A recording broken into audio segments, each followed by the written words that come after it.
એક ગામમાં સાસુ વહુને એક ખૂબ સારી જોડણી હતી. સાસુનું નામ રમીલાબેન ખૂબ જ ધાર્મિક અને સન્માનીય સ્ત્રી હતી, જ્યારે મીનાબેન હોશિયાર અને સમજદાર વહુ હતી.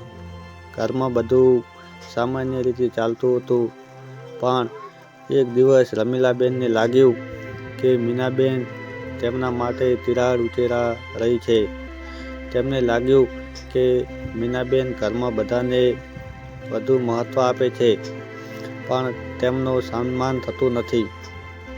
આ વિચારો રમીલાબેનના મનમાં ઘેરી વળવા લાગ્યા. આ સમય દરમિયાન મીનાબેનને ખબર પડી કે તેની સાસુ તેનાથી થોડી અસંતુષ્ટ છે, પણ તે કશું જ કહેતી ન હતી. એક દિવસ રમીલાબેનના મિત્રોએ તેમને કહેવું શરૂ કર્યું કે તમે તમારી વહુને વધુ સ્નેહ આપો છો, તે તમને કદર કરતું નથી. આ વાત સાંભળીને રમીલાબેનના મનમાં મીનાબેન પ્રત્યેનો અભિપ્રાય બગડવા લાગ્યો. હવે રમીલાબેન મીનાબેનના હલનચલન અને કાર્યો પર વધારે ધ્યાન આપતી. એક દિવસ મીનાબેનને કાંઈક રસોઈમાં મીઠું વધારે નાખી દીધું. રમીલાબેન તરત જ બોલી, તને આજકાલ શું થાય છે? ઘરના કામમાં પણ ગોટાળો કરવા લાગી છે. મીનાબેને આ વાતે ખૂબ જ દુઃખ થયું, પણ તે કશું રહી. આ પછી રમીલાબેન નાની મોટી વાત પર મીનાબેનને ટોકવા લાગી. ક્યારેક તો સામાન્ય ભૂલને પણ મોટી બનાવીને બતાવતી. મીનાબેન આ બધું સહન કરતી, પણ અંતરથી તે તૂટી ગઈ. એક દિવસ મીનાબેનના પતિ જે કેતનભાઈ હતા, એ ઘેર આવ્યા. મીનાબેન ચપાટી રાંધી રહી હતી.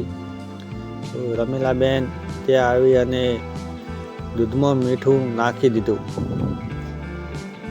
કેમ દીકરી, મીઠું ઓછું નાખ્યું છે? એમ બોલી. મીનાબેન માટે આ ખરા અંતરથી કટોકટી હતી.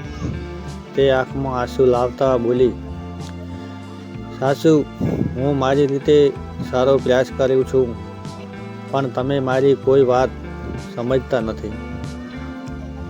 કેતનભાઈએ આ બધું સાંભળ્યું. તે મીનાબેનને સમજાવતા બોલ્યા, તમારા સાસુને સમજવું છે કે કોઈ પણ સંબંધમાં સમજ અને સહનશીલતા જરૂરી છે. આજે મીનાબેન અને કેતનભાઈ બંને રમીલાબેન પાસે જઈને કહ્યું, અમે એકબીજાના જીવનનો સન્માન કરીએ છીએ, પણ આ સંબંધને મજબૂત બનાવવામાં તમારો પણ મહત્ત્વનો ફાળો છે. આ વાતથી રમીલાબેનને સમજાયું કે તે કઈ રીતે પોતાના મનના ભ્રમમાં ફસાઈ ગઈ હતી. તેમણે મીનાબેનને ગળે લગાવીને કહ્યું, મને માફ કર, હું ખોટા માર્ગે જતા રહી અને તને ઘણું દુઃખ આપ્યું. મીનાબેનને પણ ખુશી થઈ અને આ ઘરના સંબંધો ફરીથી મજબૂત થઈ ગયા.